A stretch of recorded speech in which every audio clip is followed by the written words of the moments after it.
Opposition leader jail میں ہے، اس میں کوئی شک نہیں. کیا ان پولیٹیکل پارٹیز نے اس اسٹیبلشمنٹ کے اشتہار کو دودھ نہیں پلایا؟ وہ جو سرینا ہوٹل کا محفل تھا اس میں کوئی تلخی نہیں ہے اور ہم اپنا جان چھڑائیں. سچ بولنا پڑے گا. قرآن کا حکم ہے کہ آپ سچ بولیں. ہم مصلحتوں کی شکار. ریاست کا مرضی ہو وہ الاٹمنٹ کرتا جائے. کیا پولیٹیکل پارٹی نے اپنے ووٹر، اپنے صوبے، اپنے لوگوں کے ساتھ ظلم نہیں؟ یہاں ہمارے ساتھیوں نے کہا کہ اتنا ہمارے پاس دونوں پولیٹیکل پارٹیز کو یہ شخص قبول تھا. اور اس قسم کے لاتعداد مثالیں ہیں. کیا آج کے اس میڈیا کے دور میں لوگوں کو نظر نہیں آتا کہ یہ سب کچھ کون کر رہا ہے اور کیوں ہو رہا؟ اور انسانی حقوق اور جمہوری حقوق جب لوگوں کے تصور میں نہیں تھا کہ جمہوری حقوق جو ہوتے ہیں تو آپ نے اس خطے کے لوگوں کو پیغام دیا.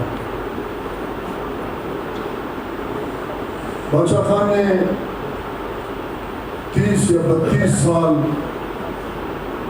ہم سب کے حقوق کے لیے جیل کاٹا. میں نے پہلے بھی کہا، ایک دفعہ پھر بھی کہوں گا کہ بادشاہ خان کے جیل کاٹنے کے بعد کیا پشتون اور بلوچ کی زندگیوں میں کوئی تبدیلی آئی؟ یا اس جیل کاٹنے کے بعد کو لوگوں کے سامنے ہم نے رکھ کے اپنے گروہی ہمدردیاں حاصل کی؟ اس کا فیصلہ ہم کو کرنا پڑے گا. کیونکہ اپارٹائڈ سے نکلنے کے لیے 26 سال نیلسن منڈیلا نے بھی جیل کاٹا، اور 26 سال کے بعد انہوں نے اپارٹائڈ نظام سے چھٹکارا حاصل کیا. اور آج وہ دنیا میں دنیا کا فرقہ پرور ملک اسرائیل کے خلاف بھی عالمی عدالت انصاف میں چلے گئے. اس کا مطلب وہ اپنے نظریے سے نہیں ہٹے. ہم نے بادشاہ خان صاحب کا نام بار بار لوگوں کے سامنے لیا، مگر یقیناً یہ بدحالی، یہ بحران کا وجہ ہم سب ہیں، کیونکہ ہم اس فکر کو ذاتی مفاد کے لیے استعمال کرتے رہے. اور ہم اگر اس پہ عمل کرتے، آج ہمارا خطہ اس بدترین خونریزی بحران سے دوچار نہ ہوتا. آپ کے دادا خان عبدالولی خان صاحب نے جیل بھی کاٹا،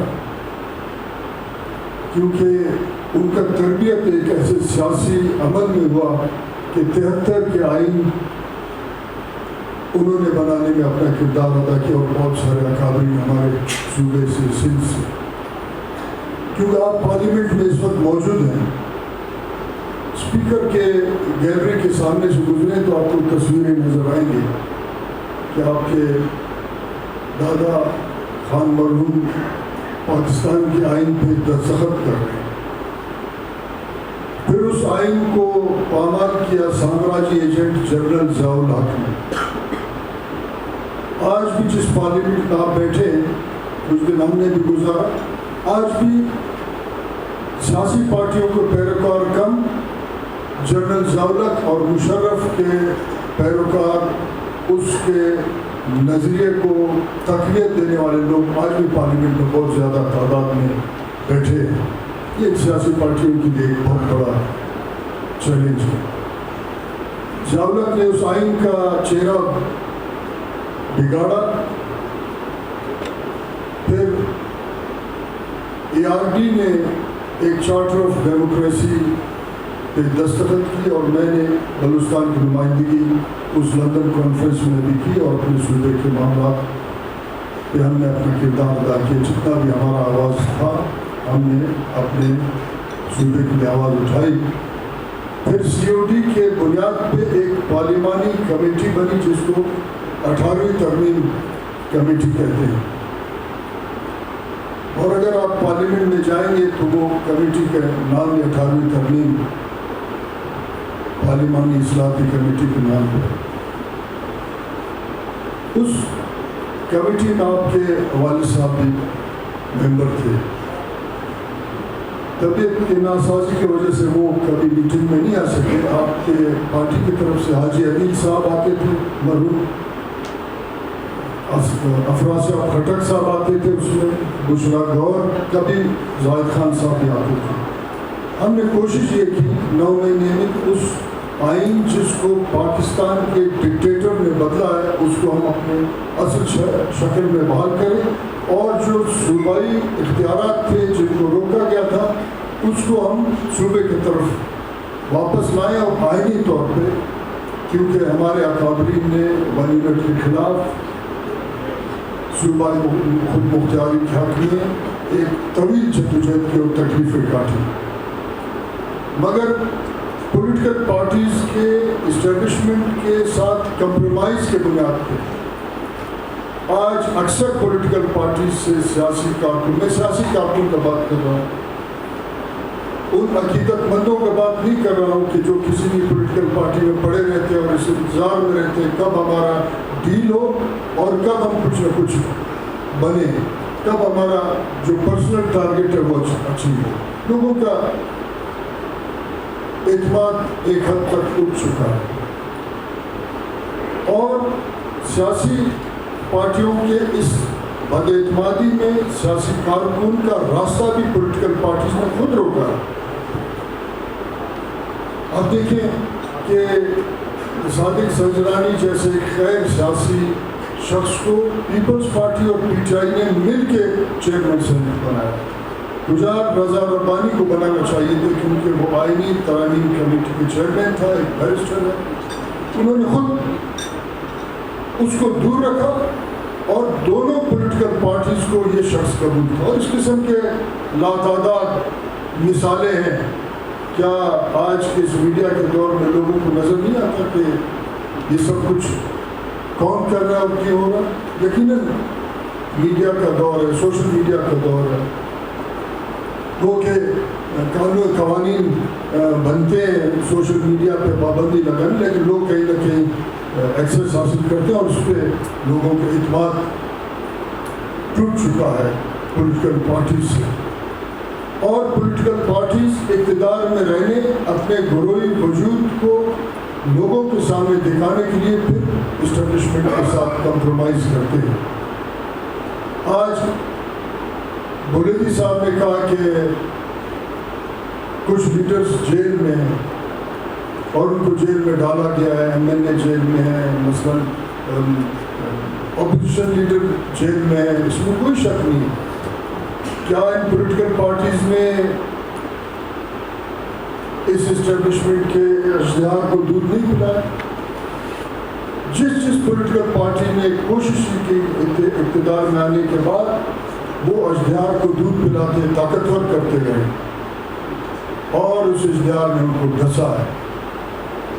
مجھے تو شاید ہمدردی نہیں ہے، مجھے ہمدردی ان سیاسی کارکنوں کے لیے ہے جن کو میں کہتا ہوں کہ علی وزیر صاحب سیاسی مجاہد، وہ کبھی ہم کے جیل میں کوئی اس کا پوچھتا نہیں ہے، آج سکر کے جیل میں پڑا ہوا ہے کوئی اس سے پوچھتا نہیں ہے، کراچی کے گرم ہواؤں کے جیل میں ہے اس کو ہے. کیا پولیٹیکل پارٹی جو آج اپنے آپ کو اقتدار میں بیٹھے ہوئے اور کہتے کہ ہم با اختیار ہیں وہ ایک سیاسی کارکن کو نہیں نکال سکتے؟ آج ہمارے خواتین اسلام آباد دھرنے میں بیٹھے ہوئے بارش میں، اور کچھ خواتین کوئٹہ کے جیلوں میں. ہم یہ سمجھتے ہیں کہ عدالت کمزور ہے. کیا بکرا نے ایک جج کے لیے تحریک نہیں چلا؟ عدالت کی آزادی کے لیے تحریک چلانا چاہیے تھا.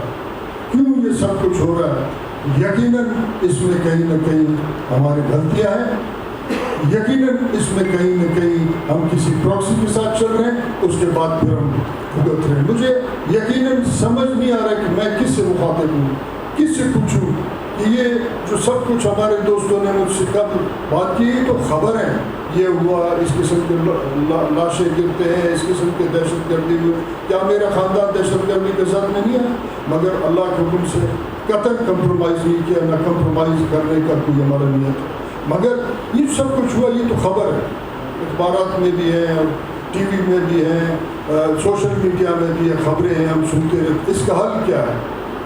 اب ہم آتے ہیں آپ کے ایجنڈا پر. جناب، مائنز اینڈ منرل ایکٹ مکمل طور پہ ریاست اور پولیٹیکل پارٹیز کا ملی بھگت. اور اس پہ کیونکہ ہمارے اور آپ کے قومی اکائی میں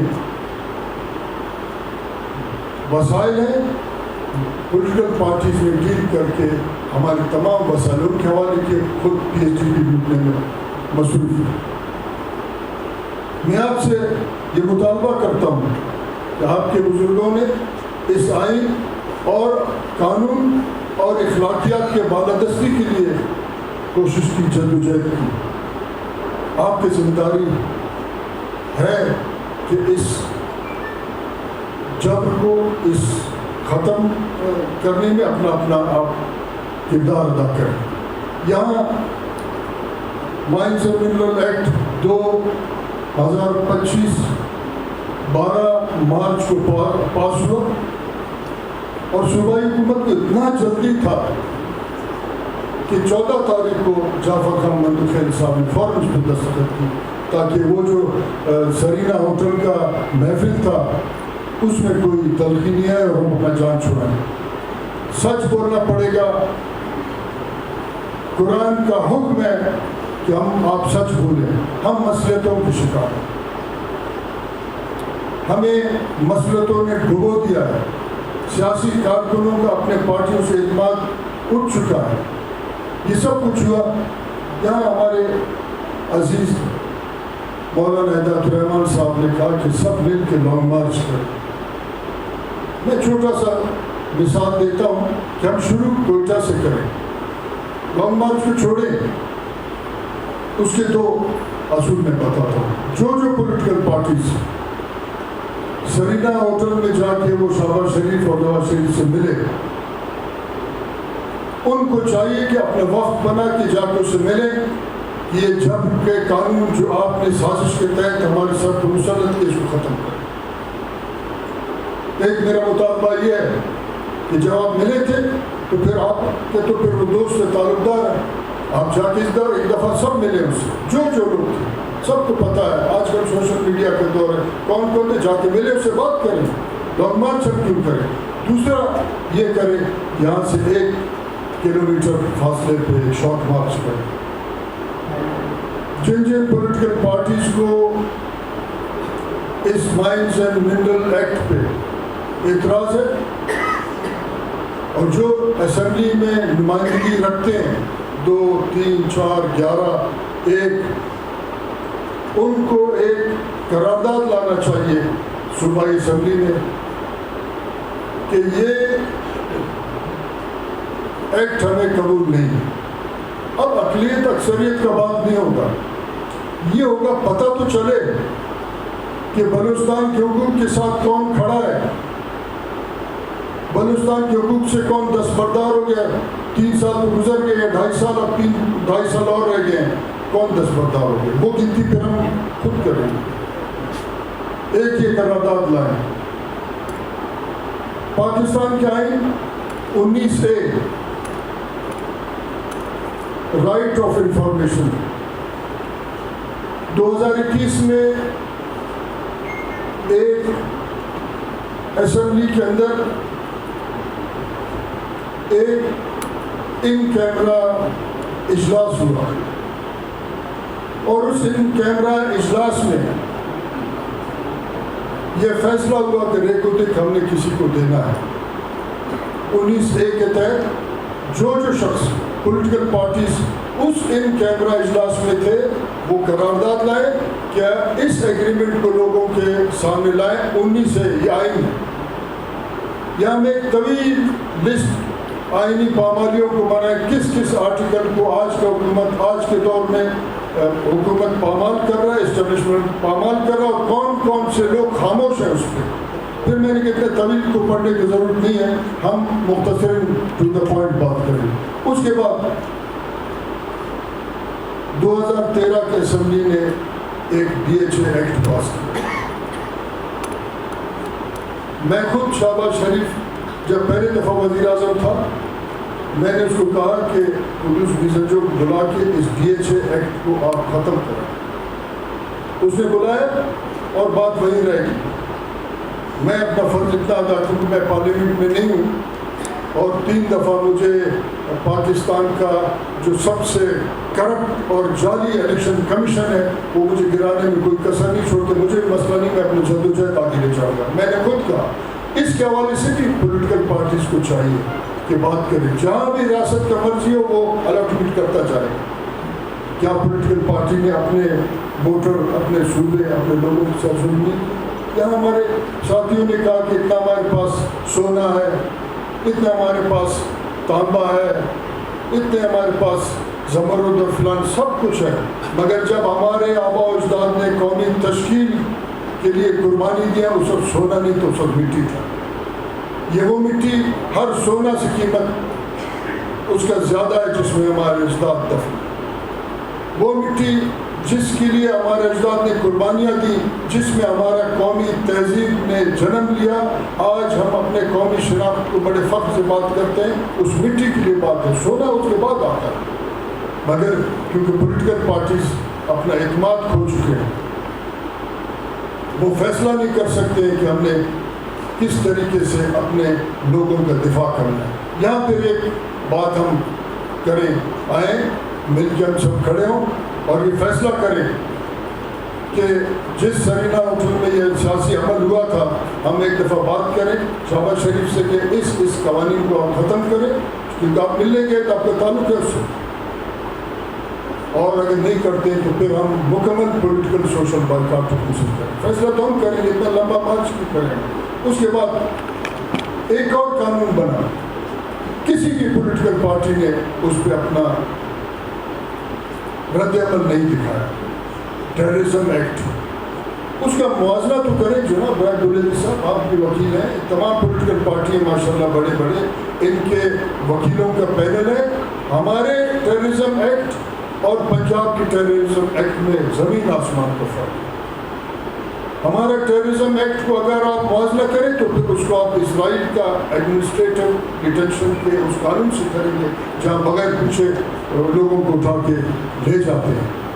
یہاں ہم جب ہیں اور پولیٹیکل پارٹی نے جب خلا پیدا کیا, جب ہم کہتے تھے صوبائی خود مختاری, جب ہم کہتے تھے آئینی بالادستی, آج خلا پیدا کرنے کے بعد لوگ صوبائی خود مختاری کا بات نہیں سنتے. لوگ کہتے آزادی, لوگ کہتے آزاد کرو ہمارے وطن کو, لوگ آزادی کا نعرہ لگا رہے ہیں. اس کے ذمہ دار ہم ہیں کہ سیاسی عمل کو ہم نے روکا ہے. اس کے ذمہ دار ہم ہیں کہ ہم نے اسٹیبلشمنٹ کے اجتہاد سے کمپرومائز کیا ہے, اور وہ اجتہاد جو کہ ٹیمپریری ہے. ہم تو مستقل ہیں, انشاءاللہ اسی مٹی میں جائیں گے, انشاءاللہ اسی مٹی میں جا کے دفن ہوں گے. مگر وہ ٹیمپریری جو 10 ویزا کے لیے آپ کے ملک کو بھیجتے ہو پھر امریکہ جاتے ہیں, ان کے ساتھ کمپرومائز کرتے ہیں. اس کے بعد ہم آتے ہیں آپ کے ایجنڈا لیویز. لیویز ایک لوکل فورس ہے جہاں قبائل اپنے اپنے علاقوں کے امن امان اور کرمنلز کے خلاف اپنے قبائل کی حمایت کے ساتھ وہ کام کرتے تھے. آج سے 30 سال پہلے جمادار لیویز کے پاس ایک چھڑی ہوتا تھا, پورے علاقے میں امن تھا. آج کیا ہوا, وہی قومیں ہیں. آج آپ کا طاقت اور فوج پتہ نہیں کتنا اس کے گن گاتے ہیں اور ترانے گاتے ہیں, وہ بھی بلوچستان قانون نہیں کر سکتا, کیونکہ سماج کا ریاست اور اس کے ادارے اور اس کی حکومت اور اس کے پولیٹیکل پارٹیز پہ اعتماد اٹھ گیا ہے. وہ اپنے مرضی چلاتے ہیں. لیویز کا صرف ڈیوٹی اور پولیس کا امن امان کا مسئلہ, اس بات کو ذرا کلیئر ہونا چاہیے. علاقے میں چھینا چھپٹی ہو, چوری ہو, کوئی 2-4 برادری قبائل کے اندر, یہ اس کی ذمہ داری ہے. مگر امن امان کو برقرار رکھنے کا سزا میں لیویز والوں کو پولیس میں ضم کیا جا رہا ہے. پولیس میں ضم کرنا کولونیل ایڈمنسٹریٹو پالیسی ہے. یہ سامراج ہے کہ ہمارے مقامی لوگوں کو وہ ایک تو روزگار سے ہٹانا چاہتے ہیں اور مقامی لوگوں کا اپنا ایڈمنسٹریشن امن امان میں اختیار سے ہٹانا چاہتے ہیں. مگر جو دوسرا بات ہے, ایف سی کا کیا ذمہ داری ہے؟ ایف سی کا ذمہ داری ہے کہ وہ انٹرنل تھریٹ کو روکے, داخلی سلامتی, یہ ایف سی کا ذمہ داری ہے. مگر داخلی سلامتی کو کہ سزا میں لیویز اور لوکل لیویز جس میں بلوچ اور پشتون ہیں ان کو سزا کے طور پہ نکالا جاتا ہے اور پتلون والے پولیس کے پیچھے لے جاتا ہے تاکہ جو کولونیل ایک مینٹیلٹی ہے لوگوں کے ذہن میں ڈالا جائے کہ آپ کا حاکم اسلام آباد سے لاہور سے آتا ہے. داخلی سلامتی ذمہ داری ہے ایف سی کا, مگر آپ نے بھی اخبارات میں پڑھا ہوگا, آپ نے بھی یہ بات یہ آرڈر دیکھا ہوگا سرکاری کہ ایف سی کو جو ہے کسٹم کے اختیارات بھی دے دیا ہے. اگر صوبے کا اندرونی حالات ٹھیک نہیں تو ایف سی اپنا کام کرے, کسٹم کے ساتھ اس کا کیا کام ہے. اگر کسٹم کے معاملات ہے, اسمگلر پولیٹیکل پارٹیاں بنائے, لوگ ان کے ساتھ بڑے ہمدردیاں بھی کرتے ہیں, بڑے بڑے اسمگلر 10-20 گاڑیوں میں گھومتے ہیں. پھر اسمگلر چاگے میں ایک بڑا بندہ ہے جس کا نام صادق ہے, چاگے کا بارڈر اس کے لیے کھلا ہے. تو پھر اسمگلر کا تو کام کسٹم کے ساتھ ہے, مگر ایف سی کو یہ اختیار بھی دیا ہے کہ کسی بڑے جنرل کے رشتہ دار کو کسی پوسٹ پہ رکھا جائے, بڑا پیٹ بنانے کے بعد پھر لوٹ لاٹ کے پھر وہ باہر چلا جائے. اس کا مطلب یہ ہے کہ یہ باقاعدہ بدامنی ریاستی پالیسی ہے.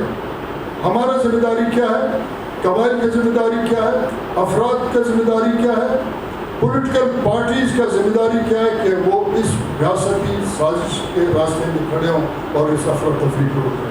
اور فوج کا کام ایکسٹرنل تھریٹ, باہر سے اگر کوئی حملہ ہوتا ہے اس کو روکیں.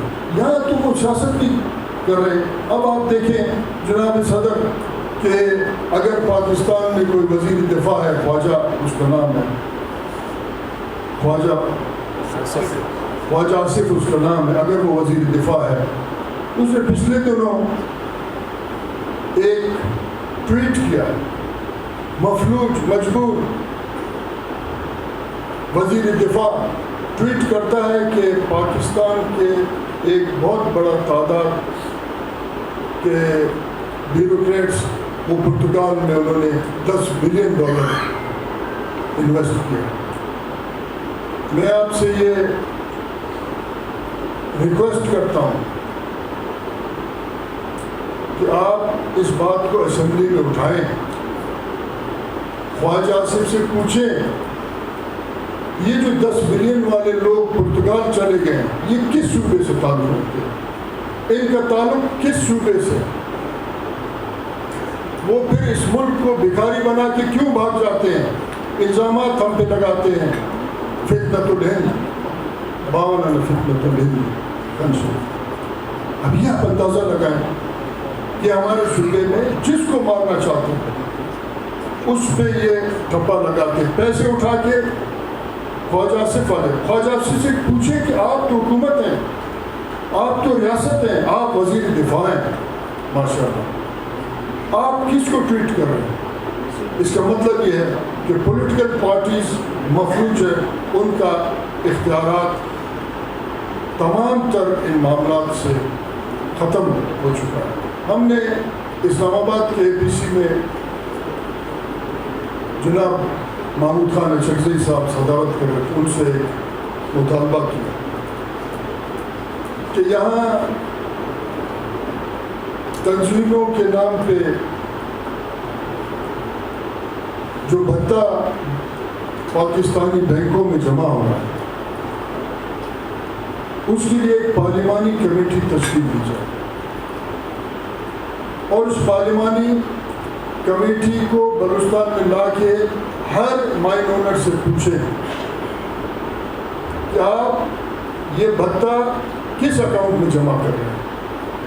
اس کے بعد سب پتہ چلے گا کہ کون کیا کر رہا ہے اس صوبے میں. لاوارث لوگ کہتے ہیں, میں کبھی سوشل میڈیا میں بلوچستان لاوارث ہے, میں آپ کے اس انتہائی اہم فورم سے بلوچستان کے ہر فرد کو یہ پیغام دیتا ہوں, ہر فرد وارث ہے.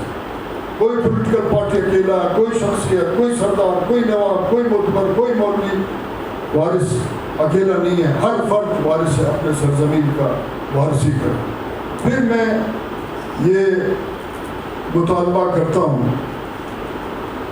جمعیت کے صوبائی صدر بیٹھے ہیں, ماشاءاللہ ان کا تجربہ اور میرا اور آپ کا زندگی برابر نہیں ہو سکتی، اتنے عرصے انہوں نے پارلیمان میں گزارا ہے۔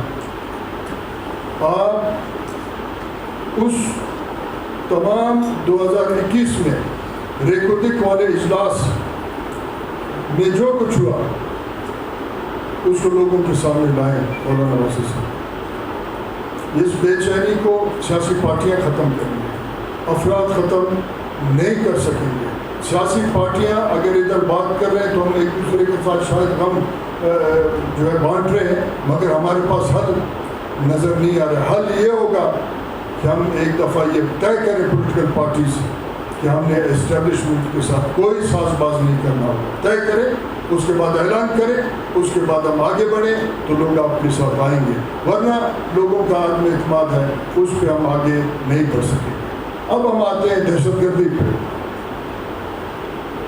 دہشت گردی ایک فینومینا نہیں کہ اچانک یہ سب کچھ ہوا۔ دہشت گردی پاکستانی اسٹیبلشمنٹ اور عالمی سامراج کا ایک باقاعدہ پروجیکٹ تھا، ہے۔ اس میں آپ نے پارلیمنٹ میں اپنا کردار ادا کرنا ہوگا، لوگوں کا اعتماد بحال کرنا ہوگا۔ پارلیمنٹ اگر آج جدید دور میں کہتے ہیں ہمیں لاہور سے آواز آتی ہے جرگے ایسے ویسے فلانا، پتہ نہیں خود کس قسم کے پنچایت چلاتے ہیں۔ پارلیمنٹ اگر آج فعال ہوتا تو پھر ہم کو جرگہ کرنے کی ضرورت نہیں تھا، ہم اپنے معاملات پارلیمنٹ میں ٹھیک ہے۔ پارلیمنٹ بھی جرگہ ہے کیونکہ پارلیمنٹ فعال نہیں ہے، آپ نے اس کو فعال کرنا جناب، آپ سینٹ میں بیٹھے ہیں۔ اور آخر میں ایمن ولی صاحب سے یہ ریکویسٹ کرتا ہوں، کیونکہ وہ بلوچستان سے سینیٹر ہے، حزب اقتدار اور حزب اختلاف دونوں کو قابل قبول ہے، بلا مقابلہ ہوئے، وہ اپنے پارٹی جو پارٹی اس وقت کہتے ہیں کہ ہم حزب اختلاف میں بلوچستان میں بیٹھے، ان تمام معاملات پہ قرارداد لائیں اور ان معاملات کے قرارداد کو پیش کریں۔ اس کے بعد ہم دیکھتے ہیں کہ اسلام آباد لانگ مارچ کریں گے نہیں کریں گے۔ اسلام آباد میں کوئی سنتا نہیں ہے، یہ سب کچھ ہوا ہے، اسلام آباد کی امام بھی ہوا ہے، یہ سب کچھ ہو رہا ہے، ان کا پالیسی ہے۔ ہمارے اس قومی اکائی کو انہوں نے برباد کرنا ہے اور ہمیں مجبور کرنا ہے کہ ہم ریاست، اس کے جعلی پولیٹیکل پارٹیز، اس کے طاقتور اداروں کے سامنے جھکیں اور نوکریاں کرتے رہیں، اپنے قومی اختیار اور حقوق کے ساتھ زندگی نہ گزاریں۔ آپ سب کا شکریہ۔